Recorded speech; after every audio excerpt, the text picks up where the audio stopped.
लड़ाई किस ओर जाएगी? लड़ाई किस ओर जाएगी?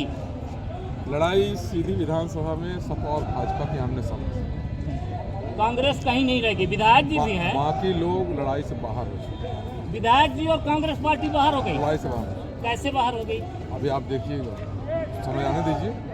भाई कुछ कारण तो बताएंगे आप ना, वजह देखिए, बताइए। कारण ऐसा है कि हर कारण मीडिया में नहीं बताया जा सकता। ये आम जन मन मानस की बात मैं कर रहा हूँ आपसे कि यहाँ लड़ाई सपा और भाजपा के आमने सामने हो। लेकिन लोग तो कहते हैं, जनचर्चा है कि सबसे ज्यादा भाजपा को नुकसान आप ही पहुंचा रहे हैं। देखिए, ये कौन कहता है भाजपा का नुकसान, कांग्रेस का नुकसान?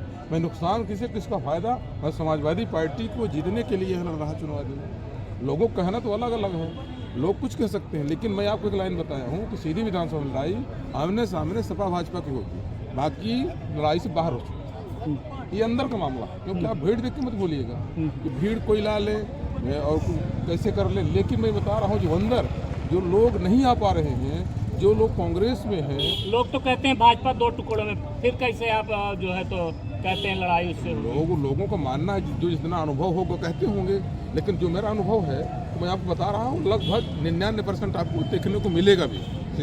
नेताजी, पर्चा भरने के आपके प्रमुख बिंदु क्या रहेंगी आपके?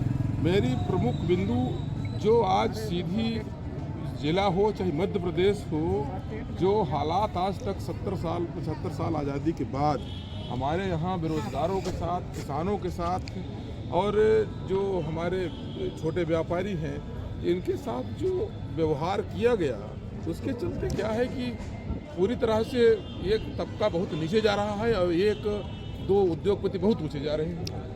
तो इसकी लड़ाई समाजवादी के नाम पर, गरीबी के नाम पर, जैसे जो सामान्य वर्ग के लोग हैं तो गरीबी के नाम पर, तो जात, गरीबी और जो संविधान में जो हमारे लिखा गया था, इस बात आप लोग देखे रहे होंगे, सुने होंगे, पढ़े भी होंगे कि रंग भेद, लिंग, जाति, धर्म, क्षेत्रवाद नहीं किया जाएगा किसी के साथ, उसके आधार पर व्यवहार नहीं किया जाएगा। लेकिन 70 साल आज़ादी के बाद गरीबी और जाति, धर्म, रंग देख करके लोगों के साथ व्यवहार किया गया, लोगों को शोषण किया गया और जाति धर्म देख करके लोगों को न्याय दिया गया और अन्याय किया गया। सपा और पार्टी इस लड़ाई को जातिगत जनगणना करा करके, राष्ट्रीय नेतृत्व हमारे माननीय अखिलेश जी जातिगत जनगणना हमारे एजेंडे में है, पार्टी के मैनिफेस्टो में है, जातिगत जनगणना करवा करके और जिसकी जितनी जनता भारी उतनी उसकी भागीदारी, चाहे वो नौकरी हो, चाहे राजनीति हो, चाहे जो भी हो। और दूसरी बात, जो समाज को ये परावलंबी बनाकर रखना चाहते हैं, टुकड़े देकर जिलाना चाहते हैं, मछली मार मार के खिलाना चाहते हैं, समाजवादी पार्टी रोजगार देगी युवाओं को, शिक्षा का विश्वविद्यालय देखिए, समाजवादी पार्टी कई बार LLB की मांग की, कॉलेज की, विश्वविद्यालय के हमारे बच्चे मांग कर रहे हैं 5 साल से। ये दल, इनके नेता कभी इसमें डिबेट नहीं करते हैं। मैं आप लोगों से गुजारिश करना चाहूँगा, मीडिया वाले साथ उनसे कहिएगा कि समाजवादी पार्टी इस बात कह रही है कि गोल गोल मुद्दे में मत घुमाइए। कोई अश्लील गली की बात करेगा, कोई न्याय यात्रा की बात करेगा, कोई सर्कुलर की बात करेगा, लेकिन मैं ये देख रहा हूँ जो आज तक हुआ है तो यहाँ के लोगों के साथ अन्याय हुआ। समाजवादी पार्टी इस एजेंडे में है, बेरोजगारों को नौकरी दी जाएगी, रोजगार दिया जाएगा, अथवा 3000 से 6000 रुपया तक बेरोजगारी भत्ता दिया जाएगा।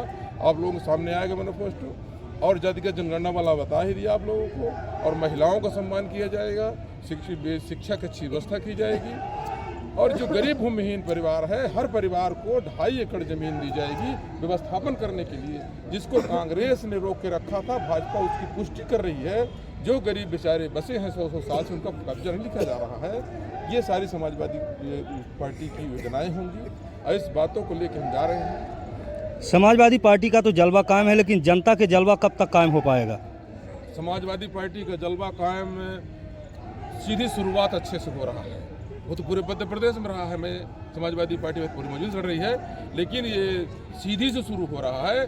और मैं इस बात को बड़े दावे के साथ कहता हूँ कि सीधी के आम जनमानस ने अपने बच्चों की मानसिक गुलामी हटाने के लिए, अपने बच्चों के भविष्य के लिए, भाईचारा के लिए, एक अच्छा समाज का निर्माण करने के लिए समाजवादी पार्टी को वोट दिए, समाजवादी पार्टी को जिताएंगे।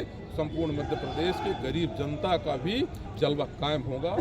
गरीब अपने हक और अधिकार के लिए ये दर दर नहीं भटकना पड़ेगा। जैसे आप देखे होंगे छोटे छोटे मेट्रो में किसानों के यहाँ 6 महीने से ट्रांसफार्मर जले हैं विधानसभा के अंतर्गत। ये सरकार आज तक उनका ट्रांसफार्मर नहीं दे पाई।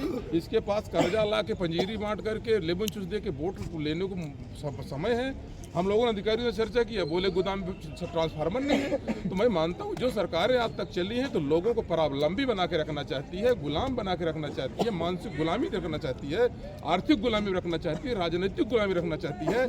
इसकी आज़ादी की लड़ाई के लिए हम लोगों से, आम जनमानस समर्थन मांगना चाहता हूँ। भाईचारा कायम रहे, हमारा जिला, हमारा देश और प्रदेश एक अच्छी तरक्की करे। ये नफरतवादी राजनीति, समाज बांटने वालों को दूर करना होगा।